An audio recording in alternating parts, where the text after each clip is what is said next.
Today I'm going to show you how to make vegan, gluten-free chocolate chip muffins. They don't have any oil, any sugar, or any salt. So let me show you how. Yes, it is possible. So first up, you have to make sure that your bananas are very ripe. These are probably a couple of days away from being perfect, but I am going to use them today. So you want bananas that are all, black and freckled, have some black spots on them, and that are super ripe, because those are going to be the sweeter bananas. So the first step of the recipe is to soak some ground flaxseed in water. So this takes place of an egg that is commonly used in vegan baking. So I have some flaxseed, which I keep in a jar in the refrigerator, because flaxseed can go rancid pretty quickly. And I need about 1.5 tablespoons. So I'm just going to grind up about 2 teaspoons of the flaxseed. And I'm just going to grind it up in my little blender. This is a Vitamix blender. It comes with all different size canisters, which is super useful for things like this.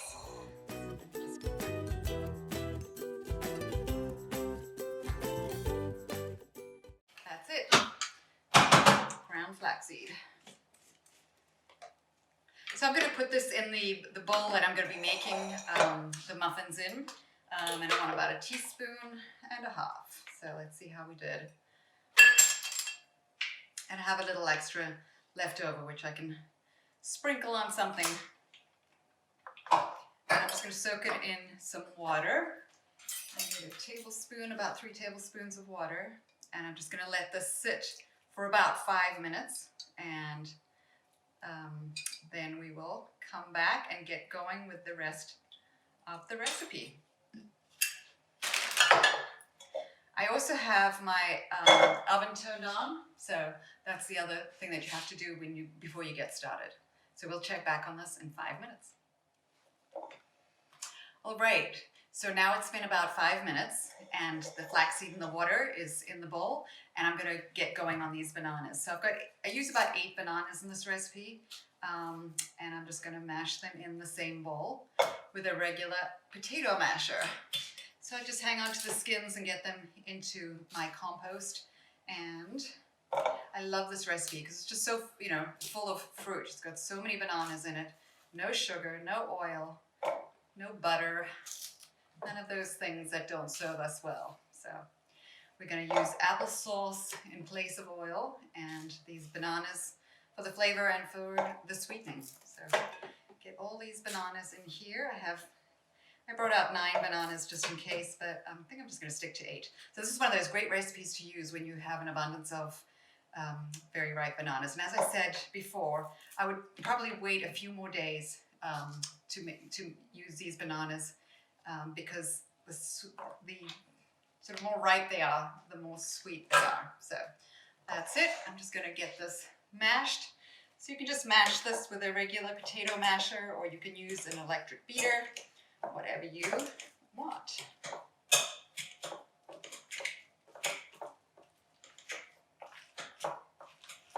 So I'm just mashing the bananas in with the flaxseed mixture, with the flax egg. And you don't have to puree it too much, but just get it nice and combined. And then next up, I'm going to put in applesauce. So you can buy organic applesauce. Just read the label and make sure it doesn't have any added sugar. So often they put added sugar and it's just not necessary. So this applesauce that I use is just one ingredient, apples. It's the Santa Cruz organic applesauce, and it's really good. So I'll mash that in with the banana mixture. And then we're going to add in some dry ingredients. So to keep this gluten-free, I use oat flour, and I just make it using regular oatmeal. So this is just regular old-fashioned oatmeal. And I'm just going to blend the oatmeal into flour. So for this, I'm going to use my larger Vitamix container. I did have my smaller one out here, but it didn't work out too well, so I'm going to use this one. Very quickly, you have oat flour out of oatmeal. Just pour that in. You could get a second second bowl and mix all your dry ingredients, or you could just pour it in one bowl. I like this one bowl. I'm also going to use some almond meal. And the other dry ingredients are baking soda and baking powder. So I'll get those all mixed in here. And you could use an electric beater to combine this all together, or you could just use a spoon. I'm going to continue on with the potato masher just a little bit, just to get it well combined, and then maybe I'll bring out the electric mixer. So these are chocolate chip banana muffins, and as I said in the beginning, this is going to be a oil-free, sugar-free, salt-free recipe. So here's where you get to decide. So if you are strictly sugar-free, you're going to want to use 100% chocolate chips. So this is Pasha brand, and it's organic chocolate, 100% cacao. Or there's a Trader Joe's variety that's also organic, completely cacao chips. So that's what you could use if you wanted to be completely salt-free. There is a vegan brand of chocolate chips. These do have sugar in, by Enjoy Life. These are the mini chocolate chips, but you could use regular sized chocolate chips. I just happen to be out of them today. So I'm going to use the regular chocolate chips and get those mixed in. And these muffins are just a favorite of my husband's. I pop them into his lunchbox every day, and he, at about 4 o'clock in the afternoon, breaks out the peanut butter and makes himself a banana chocolate chip muffin with peanut butter. Doesn't that sound like heaven? So this is pretty well mixed up. Just want to scoop underneath and get everything combined and make sure that the chocolate chips are completely evenly spread throughout this mixture. So it's a nice stiff mixture and very few ingredients.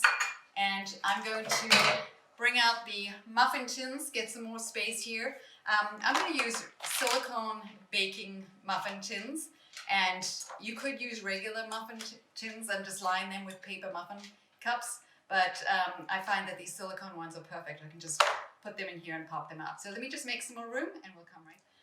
Okay, so now I'm just going to scoop out some of this lovely banana muffin mixture into muffin cups and get them in the oven. So what I do is I like to use a big sort of ice cream scoop or cookie dough scoop so that I can get a somewhat even amount into each muffin cup. So I'll just keep going with this and we will get them in the oven. So the recipe makes, I want to say it makes about 18 muffins, depending on how full you make the muffin tins. But these are really delicious and they freeze really well. So I always make them, I keep a few out, and I pop the rest in the freezer. I'm a bit of a chocoholic, so these really call my name. So if they're in the freezer, they're sort of out of sight. So let's see, we've got 12. Actually, maybe I'm wrong. Maybe they make about 16 or so. So get these all in. That one is a little shy on that one.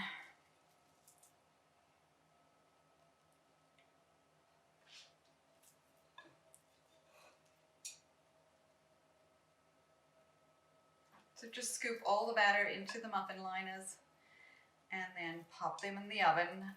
I'll put them in for about 25 minutes and check on them, and then sometimes they need it a little bit longer, but that I'll decide as I go. Even it out a little bit here. Looking good. So we have about 16 muffins, so I'll pop these in the oven.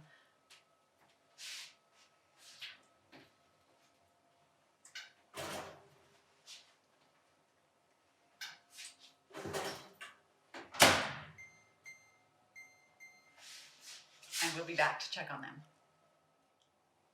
So the alarm just went off on the muffins, so let's check on them.